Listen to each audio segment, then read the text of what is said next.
Next will be our commencement speaker. Libby Copeland grew up in Hastings and graduated from Hastings High School in 1994.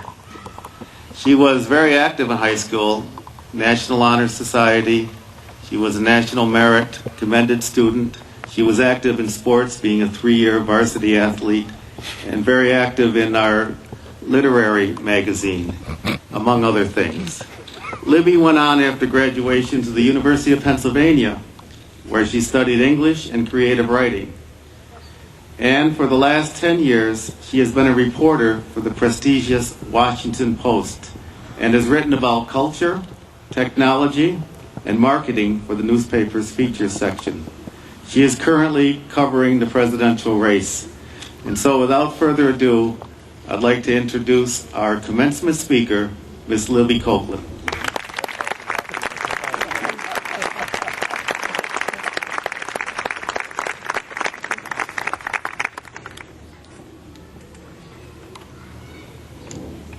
Thank you. Thank you, Dr. Fazio, Superintendent Schaps, members of the Board of Education, faculty members, and most of all, congratulations, guys. I'm so honored to be here on your 100th commencement. I hope you don't mind pausing for a moment to look around and take stock of where you are. I have to make a confession about this wonderful town. I was born here and raised here.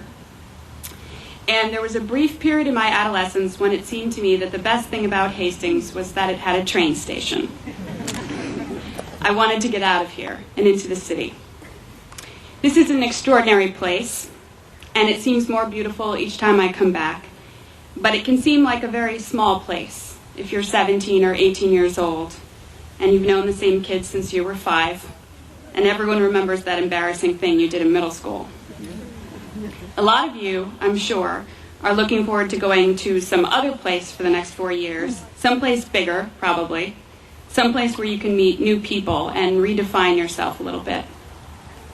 But for each new community you create, Hastings will have been your template, and you're lucky, because this is a place with a real identity, a place small enough that people know each other and care for one another, a place with a real downtown, and a sense of history, and shops that are thriving, and a waterfront that's being reclaimed, and dedicated volunteers who work to clear green space. Small towns are like gardens. They need to be constantly tended. And Hastings is tended.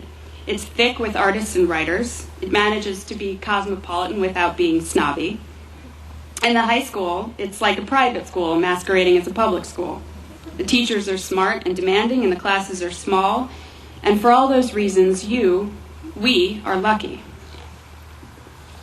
There are people who tell you that the community in modern America is going the way of the payphone. It's becoming extinct. They say sameness is taking over. And to some extent, they're right. I was out in southwestern Iowa for the caucuses some months back to follow a candidate. And I was struck by 2 things. How beautiful the downtowns of these small towns were, and how unused. The businesses in town had closed, and when people wanted to shop or to eat, they went to strip malls and big box stores and fast food joints and Olive Gardens. The towns were turned inside out like pocket linings. Here's a prediction for you. The first week of college is going to feel like it lasts a year, but within a few months, things will slide into normalcy, and you'll figure out whether or not you really like your roommate, and you'll become utterly used to your new community. And if you love it, the way the people who live here tend to love Hastings, I hope you will tend to it. I hope you will volunteer in your neighborhood and reach out to people on the fringes of your social scene and join some clubs just because you're curious, not because you'll necessarily be the best at everything you'll try. And when you come back to Hastings, you may notice things you didn't notice before, the beauty of the waterfront and the simple joy of walking to the library. I'd like to offer a few thoughts I've learned from my family and friends and colleagues, my community, in no particular order. First, be entitled. I don't mean be the kind of person who tries to cut into the supermarket line.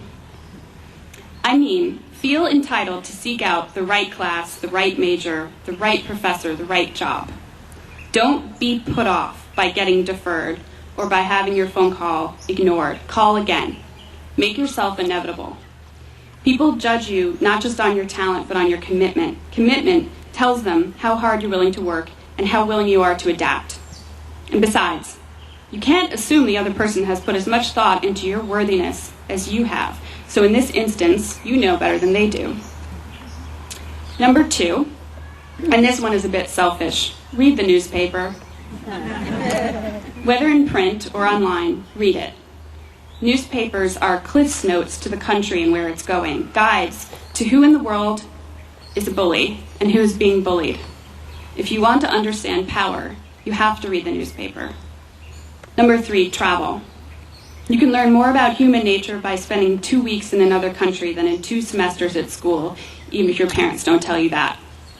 And if you travel to a developing nation, your experiences there may help you form an opinion about something the social scientists have been debating, whether or not happiness truly correlates with wealth.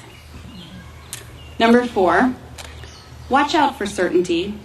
Certainty is the enemy of humility, and without humility, you can't learn. 5, invent a new word for failure. The most successful people you know have gotten really good at allowing themselves to get it wrong, sometimes a lot. Number 6, when you're rushing to get out of the house, don't forget to say goodbye to your parents. One day, all the things that they've done for you is going to hit you like a ton of bricks, and you're going to feel incredibly guilty for every time you slighted or ignored them or didn't tell them that you loved them.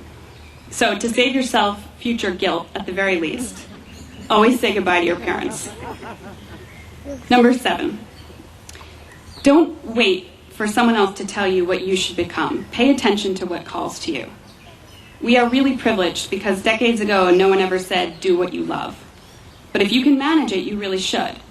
Because as it turns out, and I've found, your job is not just what you do to make your life nice. To a great extent, your job is your life. And number 8, remember this place. It will inform the world you now create for yourself. Having grown up in Hastings, you have an edge. You have the benefit of having come of age in a small, open-minded, intellectual, living community. You'll be getting on your train soon, or getting in that car, or getting on that plane, and I encourage you to look back a little while you're going forward. Class of 2008, congratulations. Have fun and do some good.